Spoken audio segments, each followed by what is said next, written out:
Olá, gente. Hoje eu quero meditar com vocês um texto que está em Filipenses, capítulo 4,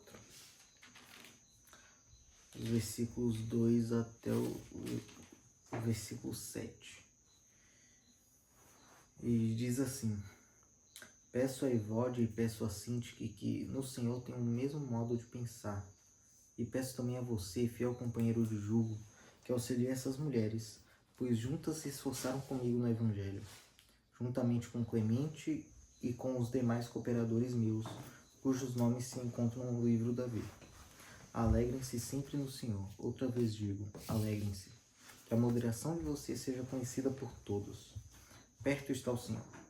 Não fiquem preocupados com coisa alguma, mas em tudo sejam conhecidos diante de Deus os pedidos de vocês, pela oração e pela súplica, com ações de graças. E a paz de Deus, que excede todo entendimento, guardará o coração e a mente de vocês em Cristo Jesus. Nós vivemos em uma sociedade brasileira ansiosa. O Brasil é um dos países mais ansiosos do mundo. E a gente é moldado por essa cultura. Mas Paulo aqui, ele está nos ensinando a fórmula para ter a paz de Deus.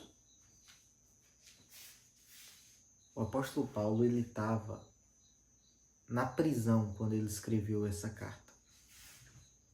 Ele estava na prisão, perto de morrer. Num dos piores momentos da vida dele, se a gente for olhar em termos de circunstâncias, mas espiritualmente um dos melhores momentos, porque era um momento que ele desfrutou a paz de Deus. E Paulo, ele ensina aqui a fórmula para ter a paz de Deus. Primeiro, ele pede para Evódia e Sintique se reconciliarem. Interessante que Paulo, ele cita os nomes, ele as expõe publicamente, porque não é só uma fofoquinha, é um atraso ao Evangelho, é o oposto da atitude de Cristo. Paulo, no capítulo 2, ele mostrou qual é o exemplo de Cristo, que Cristo se humilhou. Portanto, nós também devemos nos humilhar. Mas essas duas mulheres que a gente imagina pelas palavras que Paulo usa, que elas estavam brigadas, é que elas estavam em postura de orgulho, de ter razão. E Paulo fala para terem o mesmo modo de pensar. Então, primeira coisa para a gente ter a paz de Deus é que a gente precisa se reconciliar com os nossos irmãos.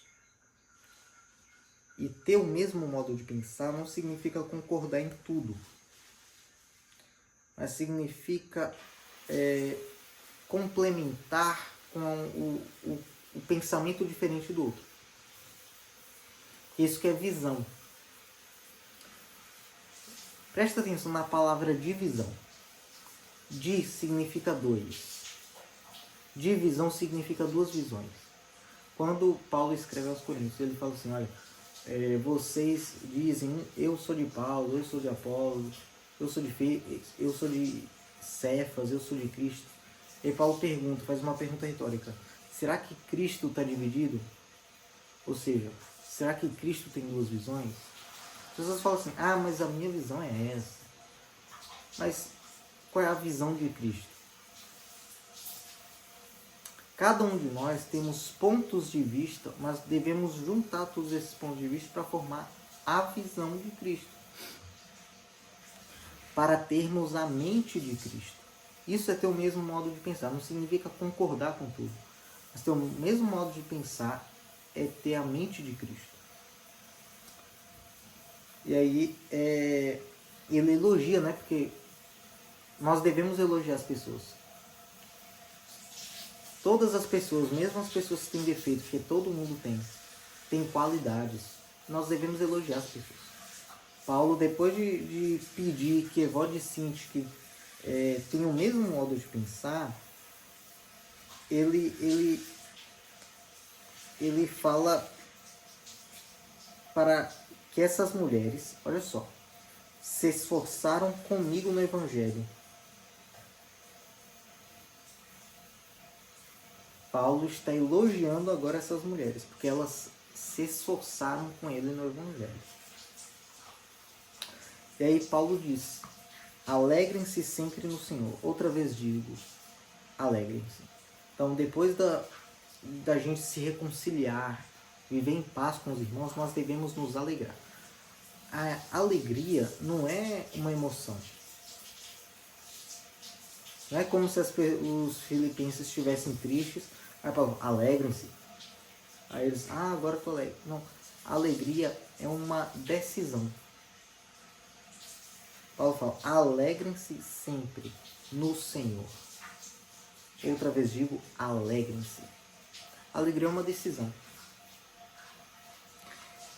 E no versículo 6, ele dá mais um passo. Ele diz, não fiquem preocupados com coisa alguma, mas em tudo sejam conhecidos diante de Deus os pedidos de vocês, pela oração e pela súplica com ações de graça. Então, depois que a gente se reconcilia com os irmãos, depois que a gente se alegra, tem outra coisa. A gente tem que esvaziar nossa mente das preocupações, dos problemas. Como a gente tem que transferir as nossas preocupações em uma lista de oração. Pela oração, pela súplica e com ações de graça. Qual a diferença dos três? Oração, basicamente, é falar com Deus. Conversar com Deus. Súplica é um pedido para uma necessidade urgente. Mas com ações de graças. Mesmo que a gente peça, a gente também tem que agradecer. Se a gente só pede, a oração está incompleta. A gente pede, mas a gente tem que agradecer. Porque Jesus nos ensinou para a gente pedir crendo que já recebemos.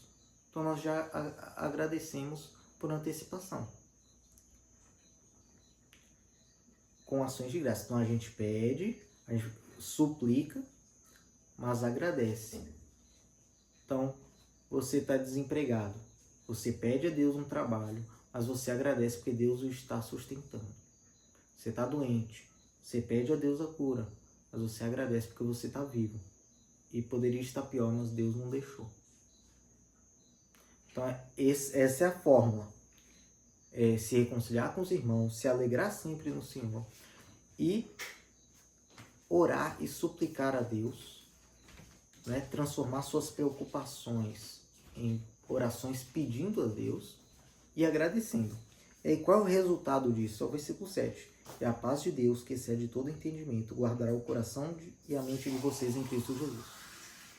A paz de Deus que excede todo entendimento. Não tem como entender como você tem paz. Você está desempregado, deveria estar desesperado, mas está em paz. Você está doente, com um câncer, no leito de morte, deveria estar angustiado completamente, destruído, abalado, mas está em paz. É a paz de Deus que excede todo entendimento. Guardará. Essa palavra guardará, em grego, é um termo militar. Filipos era uma colônia romana e tinha uma muralha guardada por soldados romanos que trabalhavam como sentinelas. Eles vigiavam a cidade 24 horas por dia.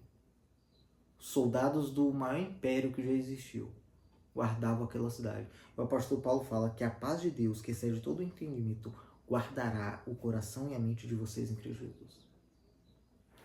Então, meus amigos, que a paz de Deus seja uma muralha dentro de vocês, que guarde como sentinela o coração e a mente de vocês, dos pensamentos intrusivos, das preocupações, das circunstâncias, tudo aquilo que vem de fora, porque a paz está dentro de você. E ela não precisa de de situações externas. Assim como a alegria. A alegria é fruto do Espírito. Não importa a circunstância, alegre-se, porque a alegria está dentro de você. É isso. Curta esse vídeo, comenta se vocês foram abençoados. Compartilha para abençoar as pessoas com a palavra de Deus. Se inscreva no canal, ative o sininho. Aqui na descrição do vídeo tem um link de uma playlist na qual a gente está estudando a Bíblia toda juntos, capítulo por capítulo, na qual eu estou expondo toda a Escritura.